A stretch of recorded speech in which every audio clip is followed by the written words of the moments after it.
তাদের মধ্যে একটা ছিল থাবা বাবা রাজীব হায়দার। এদেশের কিছু তরুণ, সাহসী তরুণ, ইমানদার, আশিক রসুল, নবী প্রেমিক, আমি নিশ্চিন্তে বলতে পারি তাদের ইমান আমার চেয়ে মজবুত। রসুলের মহব্বতে যে কাজটা তারা সাহসিকতার সাথে করতে পেরেছে আমি পারি নাই, সেটা হচ্ছে আল্লাহ নবীর দুশ্মন রাজীব হায়দারকে তারা হত্যা করেছিল। তখন পলাতক প্রধানমন্ত্রী সংসদে দাঁড়ায়া বলেছিল রাজীব হায়দার হচ্ছে দ্বিতীয় মুক্তিযুদ্ধের প্রথম শহীদ। নাউজুবিল্লাহি মিন যালিক। আল্লাহর নবীকে যে গালি দেয় সে আবার শহীদ কি করে হয়? তার মানে সমাজ জানে না সে ইসলাম থেকে বের হয়ে গেছে। আর জানাজা হইল শাহবাগে, জানাজা হইল। কেন জানাজা বড় হইল? কারণ সমাজ জানে না সে ইসলাম থেকে বের হয়ে গেছে। হ্যাঁ, আপনারা বলবেন হুজুর জানাজা তো আপনার মতো কোনো হুজুরই পড়াইছে, না পড়াইলে তো আর জানাজা হইতো না। হ্যাঁ ভাই পড়াইছে, আমাদের ওই ভাইটাকে জোরপূর্বক নেওয়া হয়েছে জানাজা পড়ার জন্যে। হ্যাঁ, ওরা ওদের শক্তি দেখায়া দিছে, হুজুরও হুজুরের শক্তি দেখায়া দিছে মাশাআল্লাহ, অজু ছাড়া নামাজ পড়াইয়া দিছে।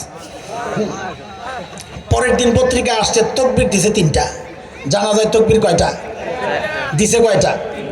তা আমি একজনকে জিজ্ঞেস করলাম, পেছন থেকে কেউ লোকমা দেয় নাই, বলে নাই যে তকবির একটা রয়েছে? উনি জবাবটা দিয়েছেন বড় আজীব, বলে পেছনে যে খাটাসগুলো দাঁড়াইছে ওরা জানলে না জানা যায় তকবির কয়টা। লোকমা দেওয়ার জন্য তো জানা লাগবে। দোস্ত শুনেন, খেয়াল করেন, একসময় বাংলাদেশে ব্যক্তিগত পর্যায়ে নাস্তিকতার চর্চা হয়েছে, অথবা ওরা দলবল একসাথে হয়ে নাস্তিকতার চর্চা করেছে, কিন্তু আফসোস, শত আফসোস, আমাদের গুনার শাস্তি, আমাদের গুনার শাস্তি আমাদের কাঁধে এখন এমন এক সরকার চেপে আছে যাদের হাত ধরে এখন নাস্তিকতার চর্চার ব্যক্তিগত পর্যায়ে হয় না, এখন নাস্তিকতার চর্চা হচ্ছে রাষ্ট্রীয় পৃষ্ঠপোষকতায়। আপনারা বলবেন এটা কিভাবে? হ্যাঁ, আপনি দেখেন 15-16 মাসের হিস্টোরি তালাশ করে দেখেন, একটা একটা সিদ্ধান্ত নেওয়া হয়েছে, আমার ইমানের মূলে আঘাত করা হয়েছে। আপনারা অবশ্যই জানেন ট্রান্সজেন্ডারের মতো এক ভয়ঙ্কর ইমান বিধ্বংসী, শুধু ইমান বিধ্বংসী না, এটা তো সমাজ বিধ্বংসী, এটা রাষ্ট্র শেষ করার মতো একটা অপরাধ। এই অপরাধকে তারা স্বীকৃতি দিয়েছে, সমকামিতার স্বীকৃতি দিয়েছে। এখন যদি না কেউ বিশ্বাস করে তার ইমান থাকবে? বলেন বলেন, যদি কেউ মনে করে তার অধিকার, তার ইমান থাকবে? এখন নতুন আরেক শয়তানি শুরু হয়েছে, এগুলো আপনাদেরকে জানানো দরকার, না হয়তো সচেতন হবেন না।